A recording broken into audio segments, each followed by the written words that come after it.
En fait, voilà, tous ces cas font peur et on se dit, mais il faut absolument prendre conscience qu'on peut sauver la vie d'un proche ou du voisin ou peu importe si on agit dans les 10 premières minutes en fait. Beaucoup de choses se jouent dans les premières minutes. Et d'où l'importance de passer ce brevet. À l'école, je pense que c'est une formation qui devrait être obligatoire, vraiment. Je pense que grâce à cette journée, je vais me battre pour ça, parce que c'est important que dès le collège ou même dès l'école primaire, les jeunes soient sensibilisés au premier geste de secours. Et ça devrait être obligatoire même dans plein de métiers. C'est ça que je comprends pas. C'est que il y en a plein d'ailleurs dans le concours, parce que j'ai organisé un concours pour faire gagner ce brevet. Ça, vous allez m'en parler comment vous avez. Il y en a plein qui m'ont dit, genre, je suis assistante maternelle, je veux travailler dans la crèche, je suis auxiliaire de vue. Et les gens n'ont pas le brevet de secourisme. Et je dis, mais c'est pas possible.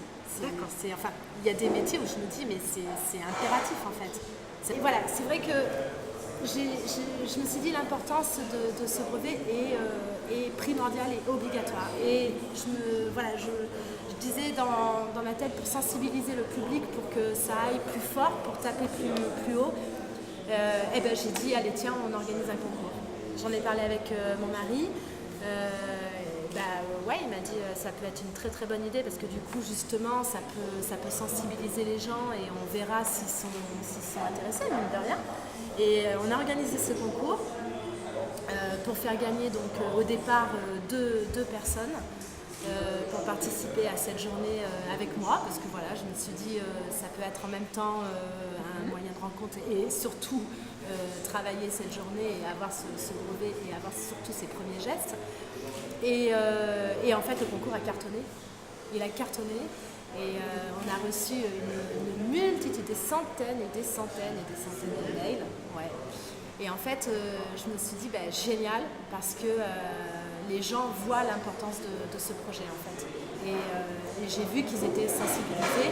Et donc, du coup, on a augmenté le chiffre finalement des gagnants. Et voilà, et donc j'ai fait ce tirage au sort, mais voilà, ça m'a donné envie en tout cas d'en parler encore plus, ça m'a donné envie de sensibiliser encore plus, de voir d'ailleurs, justement je vais voir aussi pour le futur avec le partenariat avec les pompiers, mais en tout cas voilà, ça m'a donné envie. Vous étiez déjà ambassadeur d'une cause qui vous tenait à cœur et du coup là vous en embrassez une autre en fait. J'embrasse une autre, oui et non. Alors attention, parce qu'en fait moi j'ai plein de causes qui me tiennent à cœur. J'en ai beaucoup des causes qui me tiennent à cœur. Mais en même temps, je veux dire par exemple, ne serait-ce que l'Alzheimer, c'est une cause qui me tient à cœur aussi. Et parce qu'en fait j'ai perdu mes grands-mères de maladie. Mais en fait mon but, c'est vrai que je suis une personne publique qui a la chance de pouvoir passer des messages. Et ces messages, il y a des messages importants dans la vie. Il y a des messages importants, donc notamment qu'il y a la violence qui est faite aux femmes. Je me bats beaucoup avec l'endométriose, une maladie que j'essaie de faire connaître le plus souvent possible, avec l'Alzheimer, avec les animaux, la protection animale, enfin la maltraitance en général, de toute façon, que ce soit animale ou humaine, malheureusement. Les enfants à l'hôpital, je suis très engagée aussi avec des associations en fait pour leur apporter un minimum de sourire dans leur maladie. Et donc du coup, ça je le dois plutôt, je pense, peut-être de ma mère qui est infirmière et qui a été dans de soi quoi. Qui a baigné dans ça. Moi j'ai baigné dans ça du coup depuis toute jeune.